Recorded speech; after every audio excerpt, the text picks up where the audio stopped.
I mean, I just cried for hours, and I couldn't go get drugs fast enough. It was that painful. I mean, it was just, the reality set in when those divorce papers show up. So it was the most emotional pain I think I've ever felt in my life. My recipe of getting through it was going to be drugs and alcohol. Drugs and alcohol. That was my recipe of getting through it. So. I was a freshman in college. It was in the cafeteria, and I was standing with one of my teammates, and I said, "Oh my gosh, look at this guy behind you. Look at his eyes." I said, "Oh, but don't look right now." It was my senior year, and I was riding a motorcycle, and this girl had just got back from spring break, and I stopped and asked her to take a ride, and it started from there. Well, we got married. We were totally in love with each other. I mean, life was just good. Had a little house, and we had dogs, and the kids, and it was just what you would look at and think. I mean, I thought we had it all. I had Reagan, who was my daughter, my first child, and just absolutely destroyed me. I mean, she owned me and still does.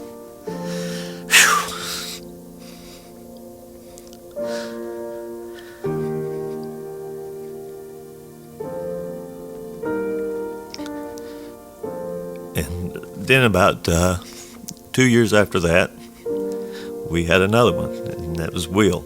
So my family was what I considered to be perfect. I had a boy and a girl, and I went through about 10 years of life going really good, working hard, and my wife was my partner in everything. And then I bought a racetrack, was racing dirt cars, and that's where I got back into my addiction after about 10 years of raising a family and doing things right.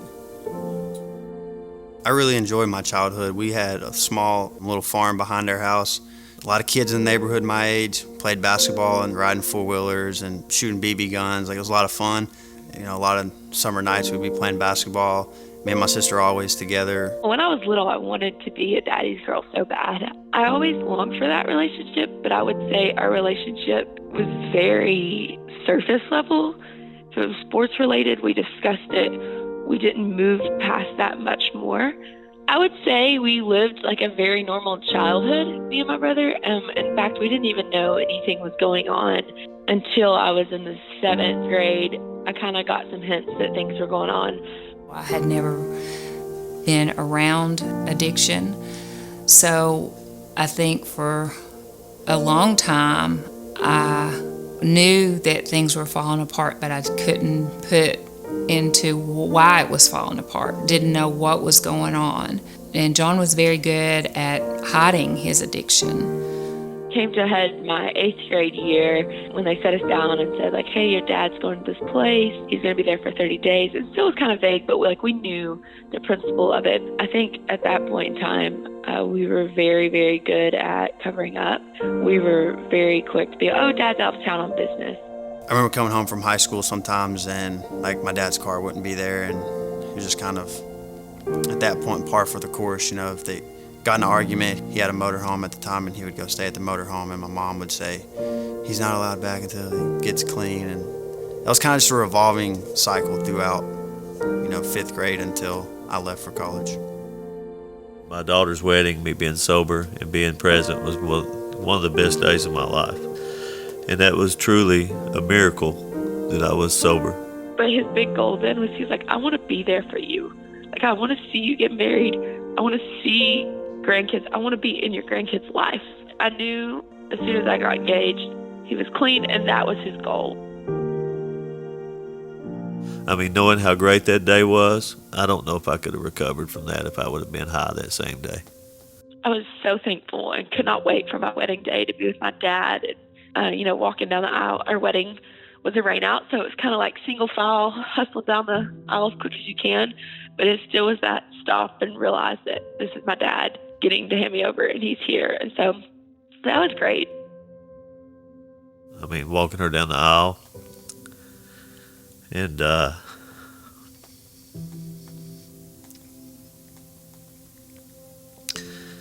dancing with her,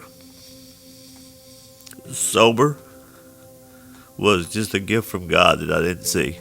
It was amazing.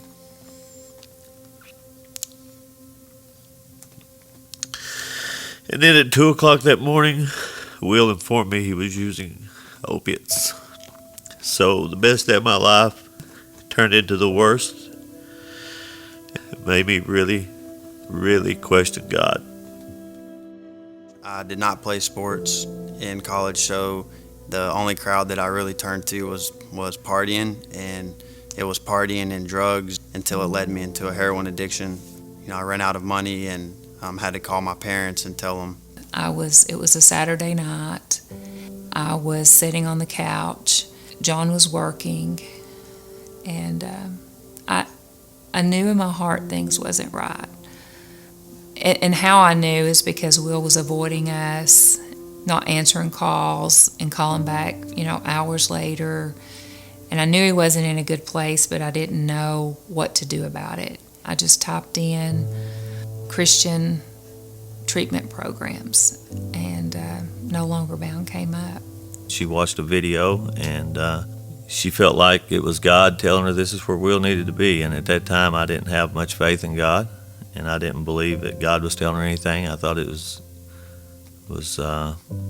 her way of trying to take care of things for a long time. And it was probably the hardest day of my life, was dropping my son off here and watching him take his suitcase into the Redeemer, and me saying goodbye and couldn't speak to him or talk to him or know anything about him for 60 days.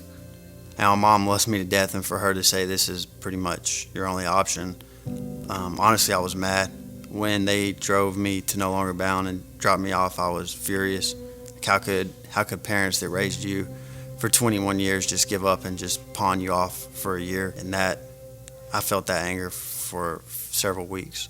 I remember Bo Boyd walking me down to my room and showing me which bed, and I was in the top bunk. And I was like, I can't. Like, the living conditions, the everything was a complete shock to me. It was just really cool to see Will through the process of No Longer Bound. There were so many tough times of things he was going through. I can remember leaving one night from visitation, and it was just like, this is my son, he's back. I think it forced me to grow up. Even though decisions were made for me, it was kind of up to me what I was going to be, how much I wanted to participate, how deep I wanted to get, how much did I want to put myself out there and try to be in relationships with a bunch of 40-year-old men that I didn't even know. Yeah, once we got a class going and had 5 guys kind of come together, it's a lot easier to open up to 5 guys than a house full of 40. You begin to trust each other. And then you see people that have been there, the last 2 months of their program, and you see how much they've gotten out of it. And it's like, man, I didn't know that guy when he came in here, but I'm sure he was a lot like me. We would come in, once we did get visits with him, and I saw him and saw how much he was changing, then I knew myself it was the right thing. But the other thing was I didn't understand what was going on here, what was changing his life so much. I remember guys talking about everything that's going through, and I remember saying, man, I'm proud of you guys. There's no way I could go through what you're going through.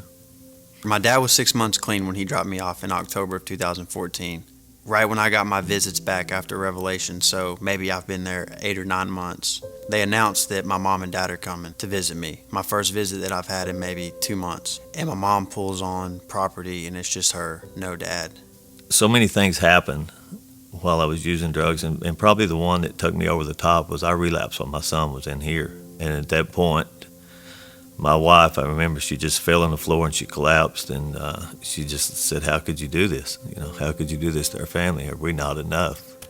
That was my darkest days. I was sure that I had had enough. I was finished. This is just hell. And that's where I felt like I was. I had papers served for divorce, and from that point on, he was just spiraling out of control. From there, that's the only time I can say in our relationship where I was just like, Dad, I don't even want to talk to you. You've seen everything my brother's been through. You've stood by his side almost acting like a mentor when you were in the same place as him. So that was the only time in our relationship where I was like, I'm done. And I can say that's probably the only time I went several weeks without speaking to my dad. It got to the point where finally he called. I answered it, and he broke down and was crying and was very emotional that I was willing to talk to him. And it was a good conversation, but at the same time, like, I knew he wasn't in a good place, because at this point, my parents had separated, and it had been the first time my mom had actually ever filed for divorce. My son called me. He said, Dad, you need to go to No Longer Bound. He said, I have seen men a lot worse shape than you get healing and get better, and I know you can. And I said, Will, I don't want to hurt your feelings, but don't never ask me that again, because there's no way in hell I'm going to No Longer Bound. And he said, there's no way in hell I'll ever go there. Like, don't ask me about it again. I'm going to make it real clear to you.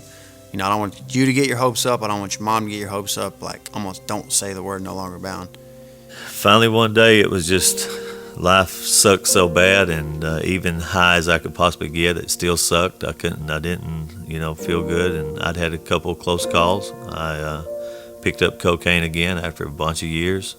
I thought I was dying that night. I thought I was having a heart attack. I got very sick, passed out, woke up throwing up, cleaned the mess up, and went to using drugs again.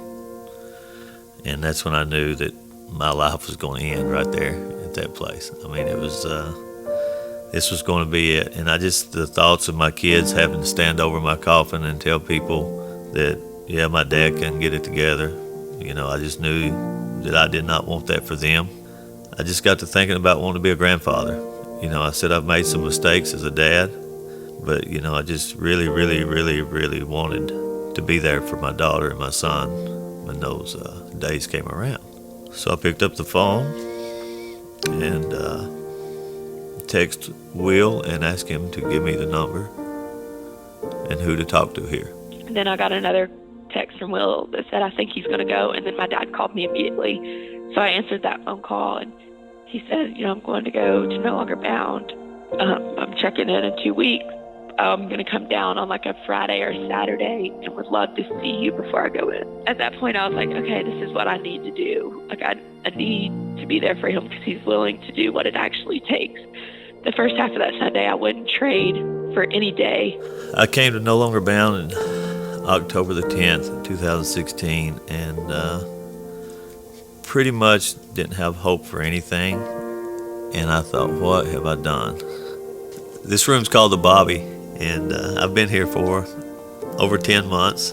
Will slept in this bed right next to me on the left, and I was actually in a bunk bed above the bed he was in. So I stayed in a bunk bed for 8 months, and 54-year-old crawling in and out of a bunk bed's pretty humbling, I promise you. But I can't explain the peace and the rest I get here.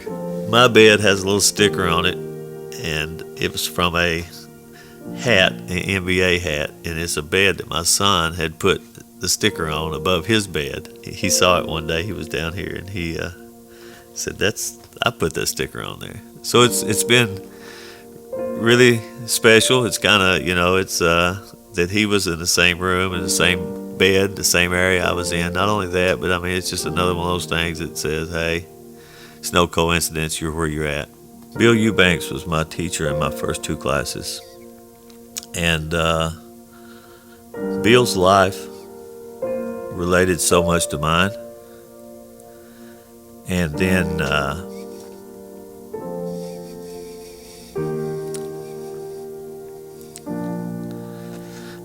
seeing his grandson and how much that meant to him. And that was all I wanted. And I started thinking, God's put this man in my life. He's not just a counselor or a teacher. He's here so I can see God through him. And then when he moved up to my next class, I just knew it. I mean, Bill could speak into me and read me. And, he just kept telling me that it's so worth it, even when I would be about to give up and had all I could take, because being here with 42 guys in these tight quarters and living, he would turn and show me this picture of Teddy. and that was everything to Bill. And I knew that my kids was everything to me. So for a long time, my kids kept me planted here. In January, I wanted to just come and just talk to John and see. But I still had my arm stiff and was, I wasn't going to let him in because I wasn't going there again. It wasn't going to burn me again, is what, I was saying. And I came and I was like, who is this? It was just like Will, the conversations that we were having and him telling me, about what was going on in the classes and what he was learning about himself. And, I thought, this is really cool. I can see the John that I married. I seen him resurfacing. He was growing and I was growing, and we were both going in the same direction. And we were both looking to God, and that was so cool. I think for so long that John had tried to do it on his own, and he finally had surrendered. One day I just surrendered the fact that I needed to be here, and it wasn't no coincidence that I was here. I went through this thing with 5 guys. We started from the beginning, and we went through it from the end. All 5 guys are still here. We've done a lot of crying together, a lot of laughing together, but we've all learned how to love a lot together. No Longer Bound does so much more than get you sober.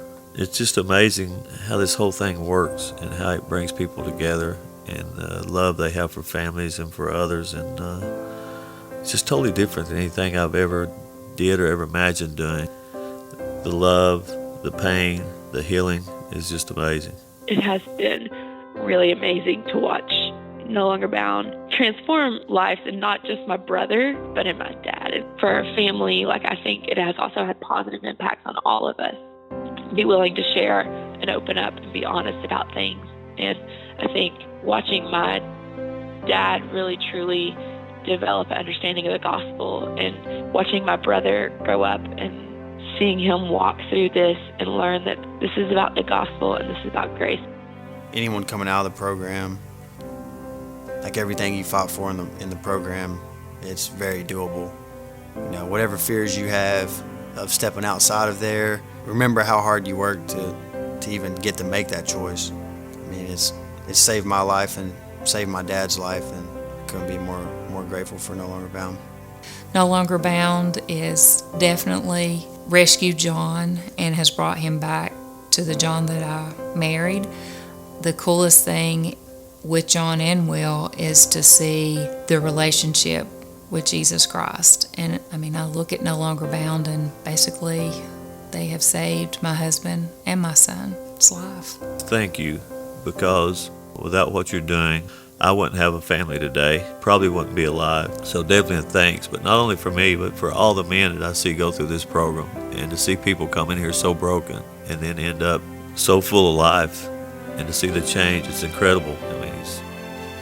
It's 42 dudes here that's life was wrecked, and to know that they love you, and it's pretty cool.